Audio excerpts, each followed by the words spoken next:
Hey guys, good morning. आज की इस वीडियो में हम लोग वाले एक ऐसे जॉब वैकेंसीज के ऊपर बात करने वाले हैं जो कि बहुत ही ज़्यादा इंपॉर्टेंट है। अगर आपने टेंथ पास करी है, हाँ जी, मिनिमम टेंथ पास करी है, तो आप इसके लिए एलिजिबल हो और आप एक सरकारी नौकरी पाने के लिए एलिजिबल हो। तो बिल्कुल भी देरी ना करें, मिस ना करें, आपके लिए बहुत ज़्यादा हेल्पफुल होने वाला ये वीडियो। तो वीडियो को अंत तक जरूर देखें और वीडियो अगर पसंद आए तो वीडियो को लाइक करिए और जिन दोस्तों को इसकी ज़रूरत हो उनको भी शेयर करें, क्योंकि वो लोग भी इस फॉर्म को भर सके, क्योंकि ऐसे भी सरकारी जो वैकेंसीज आती है वो बहुत ही कम आती है आजकल। तो यहाँ पे एक बड़ी अपॉर्चुनिटीज रहेगी, टेंथ पास के लिए है और बहुत सारे कैटेगरीज है इसमें, बीएसएफ, सीआरपीएफ, ये सारे पोस्ट रहेंगे एसएससी के लिए। आ जा सकती है, आपका सेंट्रल गवर्नमेंट जॉब होने वाला है जो कि आपको कोई नहीं छीन सकता है ना। तो ये बहुत ही ज़्यादा इंपॉर्टेंट हो जाता है। आजकल तो प्राइवेट सेक्टर से जॉब छोड़ छोड़ के दोस्त गवर्नमेंट जॉब की तरफ बढ़ रहे हैं। सब कोई गवर्नमेंट को लेकर वो है, क्योंकि यहाँ जॉब सिक्योरिटीज़ भी है, क्यों ना हो भी क्यों ना। तो ये सारी की सारी चीज़ें रहेंगी। मैं आपको इस वीडियो में सारी की सारी चीज़ें बताऊंगा, एक से एक पॉइंट बताऊंगा जिसको लेकर आपको इससे कोई भी कन्फ्यूज़न रिलेटेड ना रहेगा। तो चलिए दोस्तों, वीडियो को शुरू करते हैं। आज अपना रहेगा एसएससी कांस्टेबल के लिए जो वैकेंसीज आई है उसके ऊपर हम लोग बात करेंगे। लास्ट डेट जो रहेगा वो 30 नवंबर है, जबकि बहुत ज़्यादा टाइम है। 27 तारीख को इसका एक्टिव लिंक हुआ था। तो अभी ये सारी चीज़ें हो रही हैं, देख सकते हो आप यहाँ पे। एसएससी कांस्टेबल रिक्वायरमेंट 2022 का ये है। स्टाफ सर्विस सिलेक्शन कमीशन जो भी रहेगा आपका यहाँ पे ऑनलाइन जॉब एप्लीकेशन प्रोवाइड करा है कांस्टेबल पोस्ट के लिए। जो टोटल वैकेंसीज होगी 24369 वैकेंसीज होगी, जो कि 10th लेवल पे है ना। जो भी इसके एलिजिबिलिटी रहेंगी कि सारी की सारी चीज़ें हम लोग बात करेंगे एक से एक पॉइंट पे लेकर। कैसे इसको ऑनलाइन करना है, क्या क्या प्रोसेस होगा, क्या क्या रिक्वायर्ड चीज़ें हैं, कैसे इसके एग्ज़ाम का क्या प्रोसेस है, क्या क्या सिलेबस होने वाली है, सारी चीज़ें हम लोग इसी वीडियो में क्लियर कर लेंगे, एक्स्ट्रा कुछ करने की ज़रूरत ना पड़े। तो आप यहाँ पे देख सकते हो जॉब रोल जो होगा अपना कांस्टेबल का होगा। 10th क्वालिफिकेशंस है। टोटल वैकेंसी जो होगी वो 24,369 है। फ्रेशर्स एक्सपीरियंस होगा, कोई इशू नहीं है कि एक्सपीरियंस मांगे। सैलरी जो होगी वो 18,000 से लेकर 69,100 तक की होने वाली है। पूरे ऑल ओवर इंडिया तक आपका ये जॉब कहीं भी पोस्ट कर सकते हैं। लास्ट डेट जो है 30 नवंबर तक का है। तो आप ऑल एलिजिबल देख सकते हो। जो भी आपका यहाँ पे एजुकेशन क्वालिफिकेशंस होगा वो 10th पास ही है। तो मुझे लगता है कि सारे के सारे जितने भी दोस्त देख रहे हो वो सारे के सारे एलिजिबल हैं, क्योंकि एक एग्ज़ाम, एक नौकरी के लिए कम से कम 10th पास तो करना ही होता है ना। 10th पास तो चाहिए, और ये सबसे लोवेस्ट क्वालिफिकेशंस पे जॉब है। तो यहाँ पे आपके कॉम्पिटिशन्स भी होंगे, तो आपको बहुत ही अच्छे से तैयारी करनी है, बहुत ही अच्छे से, जिससे आपका एक जो सीट है वो रिजर्व हो जाए आपके लिए। यहाँ पे जो फिजिकल स्टैंडर्ड रखी गई हैं वो यहाँ पे देख सकते हो क्या रखी गई हैं। जो मेल है उनके लिए 170 सेंटीमीटर है, आप यहाँ पे देख सकते हो 170 सेंटीमीटर हाइट। फिर आपका जो फीमेल है उनका है 157 सेंटीमीटर हाइट रखा गया है। तो आप अपना हाइट चेक कर लोगे, है ना, और उसके बाद इसके लिए एलिजिबल समझोगे। फिर जो चेस्ट है वो 80 सेंटीमीटर रखा गया है मेल के लिए, और 5 सेंटीमीटर एक्सपेंशन फुलाने के बाद 5 सेंटीमीटर का डिफरेंस होना चाहिए। वो तो सारे एग्जाम में होते हैं जहाँ भी फिजिकल टेस्ट होता है। अगर वही फीमेल की चेस्ट की बात की जाए तो यहाँ पे कोई क्राइटेरिया नहीं रखा गया है, तो उनको कोई इशू नहीं है चेस्ट को लेकर।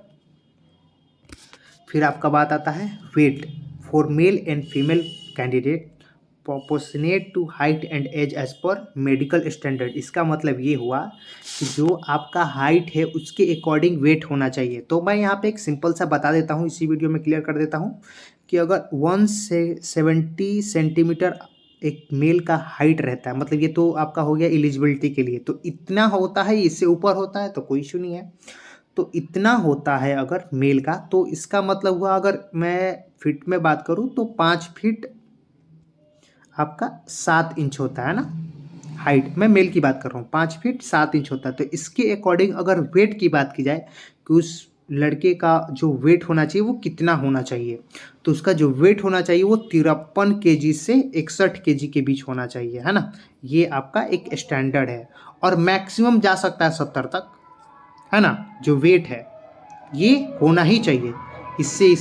मतलब इससे नीचे अगर आपका वेट होता है, इससे नीचे 53 के नीचे अगर वेट होता है तो आपको आपको ज़रूरत है इसको मेंटेन करने का 53, है ना।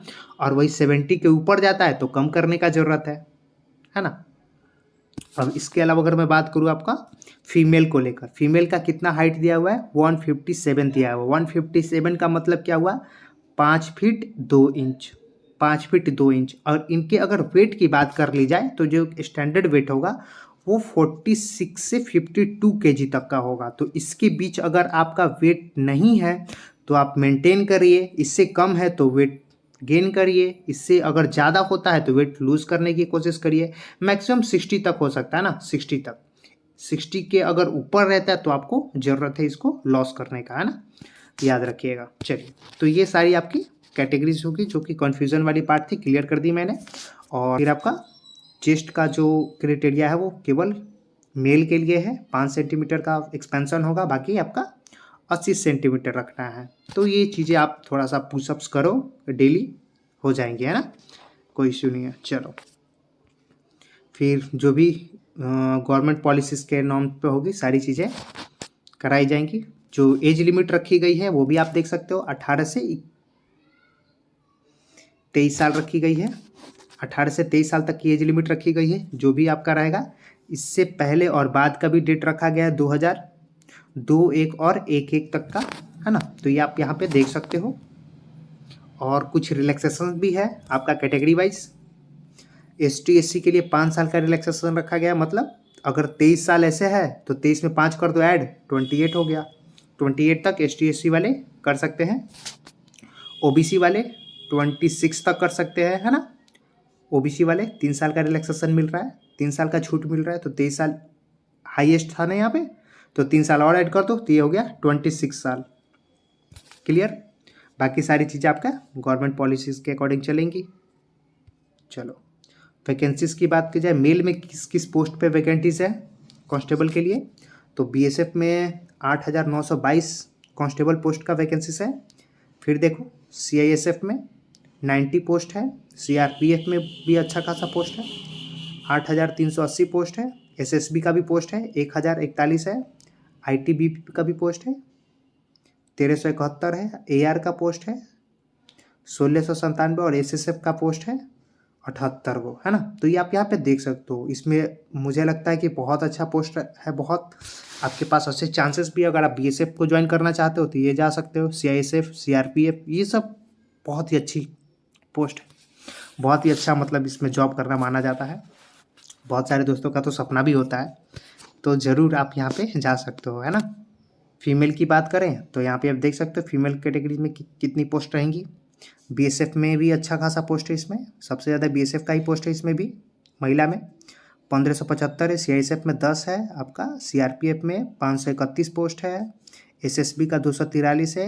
ITBP का 242 है। AR का पोस्ट इसमें नहीं है एक भी। फिर आपका SSF का 25 पोस्ट है और NCV का 164 पोस्ट है। तो ये सारे आपके पोस्ट हो गए, आप देख सकते हो। जिस पोस्ट के लिए आप भरना चाहो कर सकते हो, है ना। फिर यहाँ पे आपका जो पे स्केल होगा वो लेवल 1 के तहत मिलेगा 18,000 से 56,900 तक का। और जो सिपाही का पोस्ट होगा NCB में, उसमें लेवल 3 का आपको पे स्केल मिलेगा, जिसमें 21,700 से 69,100 तक का सैलरी मिलेगी। जो सिलेक्शन प्रोसेस है इसका वो भी आप देख सकते हो कैसे कैसे। अब तो आपको पता ही है, जो भी SSC एग्ज़ाम ले रहा है वो सारे के सारे कंप्यूटर बेस्ड एग्जाम ले रहा है। तो यहाँ पे आप देख सकते हो कंप्यूटर बेस्ड एग्जाम होगा, फिजिकल एफिशिएंसी टेस्ट होगा, PET का फिर एग्जाम होगा, फिर आपका PST मतलब फिजिकल स्टैंडर्ड टेस्ट होगा, फिर मेडिकल एग्जाम हो जाएगा। तो ये आपका 1 2 3 4 टोटल 4 प्रोसेस होंगे। जो ऑनलाइन एग्जामिनेशन का जो रखा गया है वो कैसे कैसे होगा वो आप यहाँ पे देख सकते हो। ऑब्जेक्टिव टाइप क्वेश्चन होंगे, पूरे 100 क्वेश्चन होंगे, 100 मार्क्स के 90 मिनट दिए जाएंगे। 90 मिनट समझते हो ना, 1.5 घंटे दिए जाएंगे। 100 मार्क्स के 100 क्वेश्चन होंगे, 1 मार्क्स के 1 क्वेश्चन। आपको इंग्लिश और हिंदी दोनों में मिलेगा, जो आप चूज़ करोगे, है ना। हिंदी मीडियम तो हिंदी माध्यम से होगा, इंग्लिश मीडियम तो इंग्लिश माध्यम से होगा। यहाँ पे एक और चीज़ यहाँ देखोगे आगे चल के कि इंग्लिश का अगर एग्ज़ाम देते हो तो इंग्लिश का एक पेपर होगा, हिंदी का एग्ज़ाम देते हो तो हिंदी का पेपर होगा। आप देख लो कौन कौन से सब्जेक्ट होंगे, नंबर ऑफ क्वेश्चन और मार्क्स क्या रहेंगे। फिर टाइम ड्यूरेशन और सब्जेक्ट क्या रहेंगे, हम लोग सब्जेक्ट के अकॉर्डिंग देखते हैं, चलते हैं। देखो सबसे पहले जनरल इंटेलिजेंस और रीजनिंग, मतलब रीजनिंग के क्वेश्चन होंगे 25 आपके रीजनिंग के क्वेश्चन है। कॉपी पेन लेकर इसको लिख लो कि इससे इतने क्वेश्चन पूछे जा रहे हैं, अच्छे से देख लो। फिर आपके करंट अफेयर जनरल नॉलेज से 25 क्वेश्चन, अच्छे से देख लो, है ना। फिर आपका एलिमेंट्री मैथमेटिक्स, मैथमेटिक्स से क्वेश्चन होंगे 25 मैथमेटिक्स से होंगे। फिर आपका अगर आप इंग्लिश मीडियम से कर रहे हो तो इंग्लिश के 25 क्वेश्चन होंगे, हिंदी से कर रहे हो तो हिंदी के 25 क्वेश्चन होंगे, दोनों का अलग अलग होंगे। इंजीनियरिंग से 25 क्वेश्चन होंगे, पढ़ो जाकर रीजनिंग। फिर आपका जनरल अवेयरनेस से क्वेश्चन होंगे 25, मैथमेटिक्स से 25 क्वेश्चन होंगे, और आपके जो आपका हिंदी या इंग्लिश जो है वो उससे 25 क्वेश्चन होंगे। टोटल हो जाते हैं 100 क्वेश्चन और टाइम मिलेंगे आपको 90 मिनट्स। 90 मिनट ख़त्म होते ही ना आपको 1 सेकेंड ज़्यादा मिलेगा ना 1 सेकेंड कम, ऑटोमेटिक सिस्टम जो है वो लॉग आउट हो जाएगा। तो आप इस चीज़ को ध्यान रखोगे और सारे के सारे क्वेश्चन जो करोगे वो अपने स्ट्रॉन्ग पॉइंट से याद करोगे। जैसे आपका इसमें मैथ बहुत अच्छा है तो सबसे पहले आप मैथ के क्वेश्चन को सॉल्व करोगे, है ना। फिर आप हिंदी या इंग्लिश पे जाओगे, जो भी आपका जैसे अच्छा रहेगा ना। फिर आप वो रीजनिंग वाले पार्ट पे जाओगे, क्योंकि रीजनिंग बहुत अच्छा होता है बहुत लोगों का, तो रीजनिंग वाले पार्ट पे जाओगे। फिर आपका जनरल अवेयरनेस, जनरल मतलब जैसे आपका कैटेगरी वाइज आप एक माइंडसेट करके ही जाना कि मुझे ऐसे करना है, नहीं तो वहाँ जाके इधर से उधर करोगे तो टाइम कम हो जाता है और क्वेश्चन बहुत ज़्यादा नहीं लग पाते हैं ना। चलो, फिर जो क्वालिफाइंग मार्क्स है वो कितना होगा, तो जनरल और एक सर्विस मैन की कैटेगरी से आते हैं तो वहाँ पे 35% आपको मार्क्स लाने होंगे टोटल का, मतलब 35 मार्क्स तो लाने ही पड़ेंगे आपको क्वालिफाई करने के लिए, 35 कम से कम। वही अगर मैं बात करूँ SC ST और OBC का तो यहाँ पे 33% मार्क्स लाने होंगे, मतलब 33 मार्क्स लाने होंगे, क्योंकि 100 मार्क्स का क्वेश्चन है तो 35 लाते हैं। ये अगर 40 बंदा ला देता है तो क्वालिफाई कर गया, ये अगर आपका 33 ला देता है, 35 ला देता है तो ये क्वालिफाई कर गया। आप मार्क्स ला सकते हो लेकिन जो टॉप रहेंगे उनसे ही उनका ही क्वालिफिकेशन होगा ना। तो ये बस आपका रहेगा आगे वाले प्रोसेस में इन्वॉल्व होने के लिए। इतना परसेंट अगर आप मार्क्स ला देते हो तो फिर आगे वाले प्रोसेस में जाओगे, है ना, फिजिकल वाले टेस्ट में जाओगे, फिर जो भी आगे का टेस्ट है वो सब में जाओगे। फिर आपका जो मेरिट बनेगा इन सब के आधार पे बनेगा, और किसको रखना है और किसको नहीं रखना है ना। हाँ, इसके अलावा आप देख सकते हो 100 रुपये फीस है, लेकिन देखो किसके किसके लिए फीस नहीं लगेगी। किसी भी महिला कैंडिडेट के लिए 1 भी रुपये फीस नहीं है।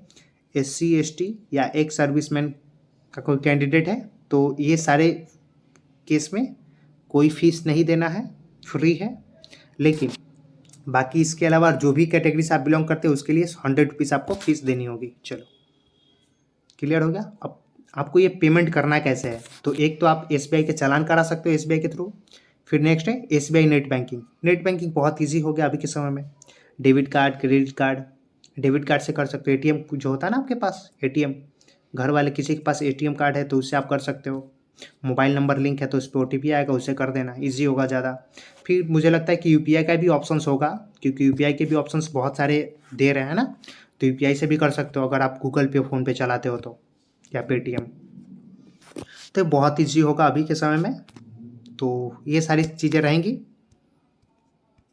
इसके अलावा आप आपका यहाँ पे कांस्टेबल के लिए जो फॉर्म है वो आप कर सकते हो। 27 से लेकर 30 तक का डेट है। 27 से तो एक्टिव हो चुका है लिंक, फिर यहाँ पे 30 तक का लास्ट डेट है, देख सकते हो आप यहाँ पे। अगर जो पेमेंट की बात है तो वो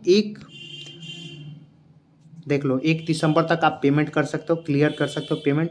अगर आप पेमेंट ऑफलाइन करवा रहे हो तो उसके पास इतना डेट तक पहुँच जाना चाहिए, ये चीज़ें याद रखना। पेमेंट जो है वो पहुंच जाना चाहिए 1/12 तक।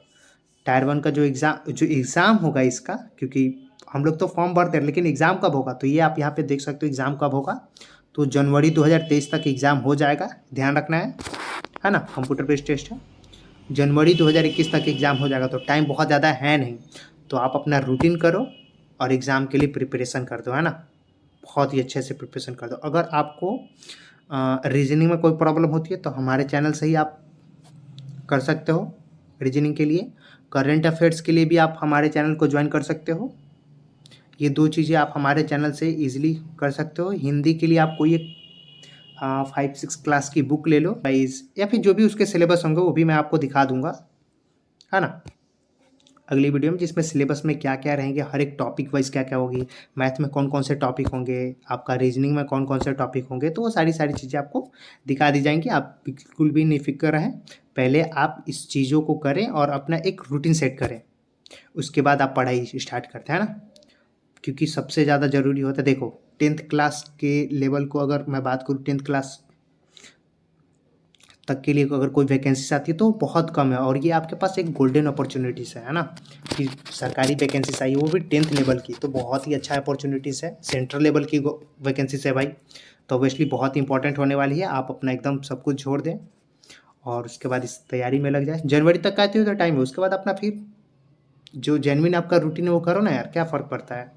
इसमें बहुत ज़्यादा वो नहीं है, सारी की सारी आपकी जो भी फेस्टिवल्स होने वाली है वो लगभग अब ख़त्म ही होने वाली, छठ के बाद तो कुछ बचता ही नहीं है। तो आप बस तैयारी करिए अपने और एग्ज़ाम क्रैक करिए, उसके बाद मिलते हैं आगे। तब तक के लिए टाटा बाय बाय।